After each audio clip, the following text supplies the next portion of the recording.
Hey everybody, my name is Justin. Today we're going to be going over Phil Town's option contracts for the end of Q2 2025. Now, I came out with a video about a week or so ago that went over every single position in Phil Town's portfolio at the end of the second quarter. So if you want to go check that out, there'll be kind of a link that comes up here and click on that, or I'll put that link to the video down below if you want to go watch it after this video.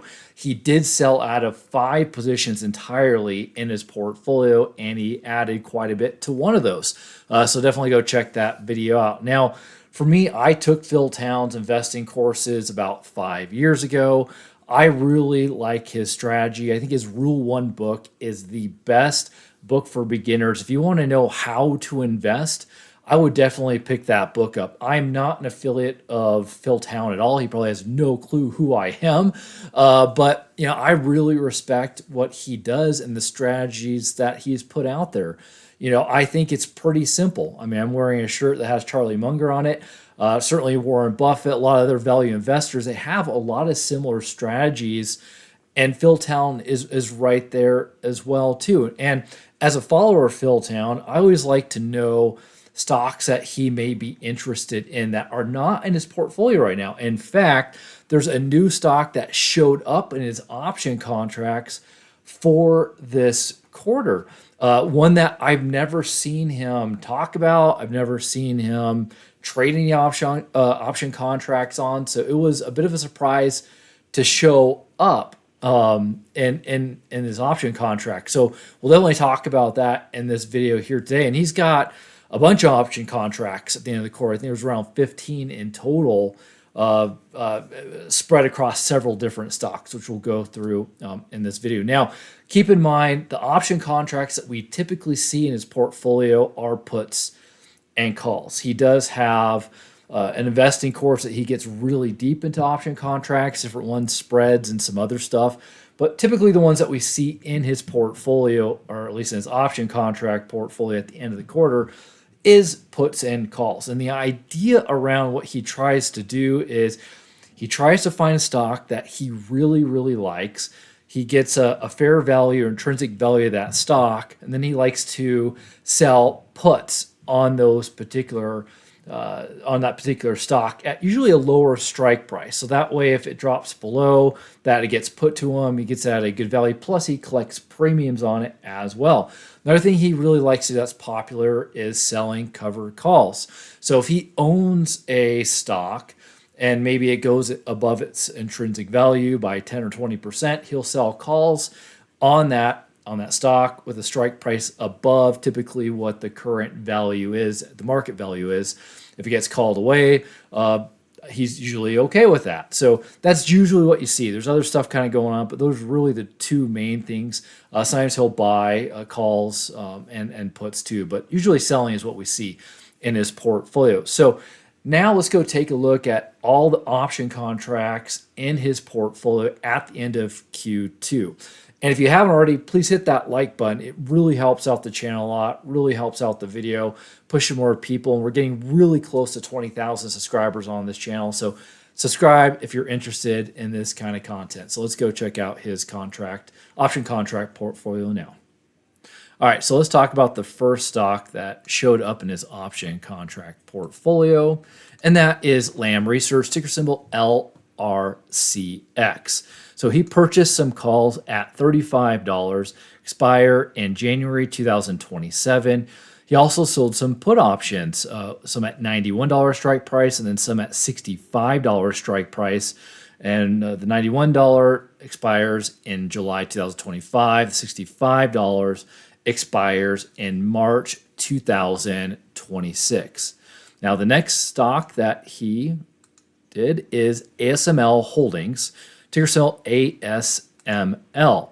So a bunch of stuff here. So he purchased some call options at $340, expire January 2027.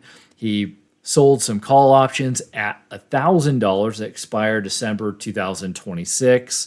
He sold some put options at $780, and he sold some put options at $650. Some of those expire in July 2025. The lower number there at $650 expires in December 2026.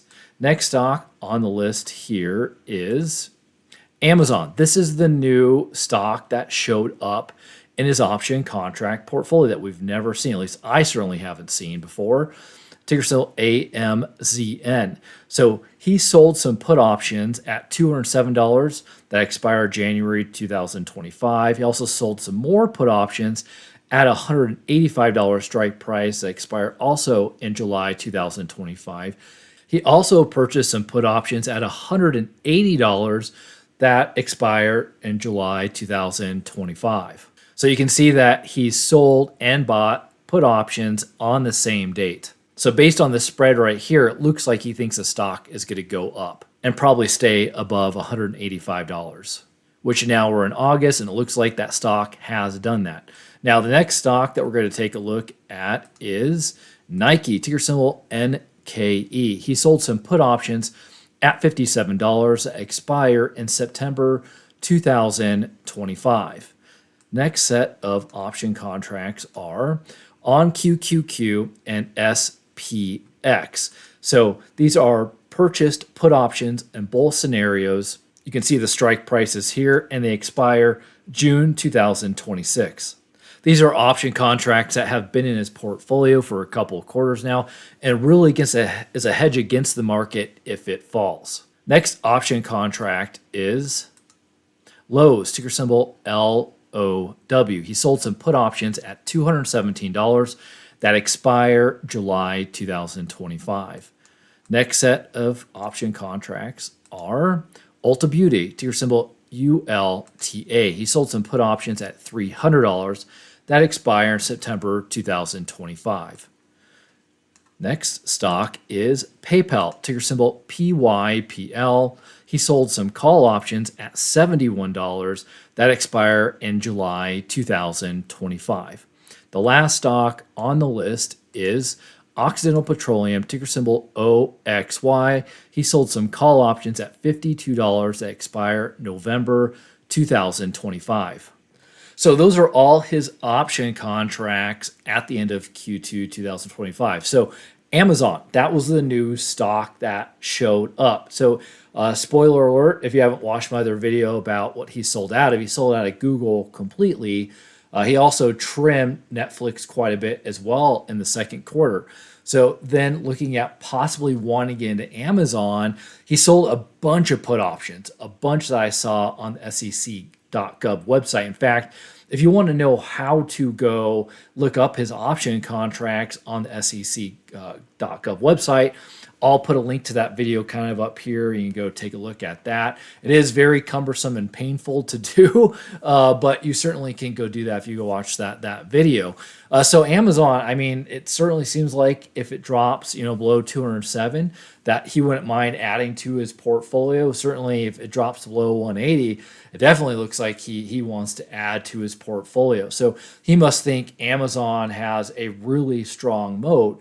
And it must have a really good value being around, under 207, also 180, according to those option contracts in general. But also interesting to see some other ones. So there's some other option contracts in there too that he sold out of stock completely in the second quarter, like a Lam Research and a PayPal and an Ulta. So seeing put options there that he sold, it's kind of a little strange, I would say. Why would you want to sell out of some stocks, but then sell some sell some put options as well? Little confusing, unless he's just trying to generate some income based on premiums and all that as well. But interesting list, definitely overall. But if you're interested on knowing how to value companies, if you're interested in joining my Discord with about 150 other value investors, many of which are Philtown followers as well too, I'll put a link to my Patreon down below so you get access to those. To the valuation templates, learn how to value companies yourself, also get access to Discord and my Patreon only videos as well, which I post multiple of those every single week. Thank you guys so much for watching. I really appreciate it. I appreciate all the support on YouTube. Love you guys. Take care and God bless.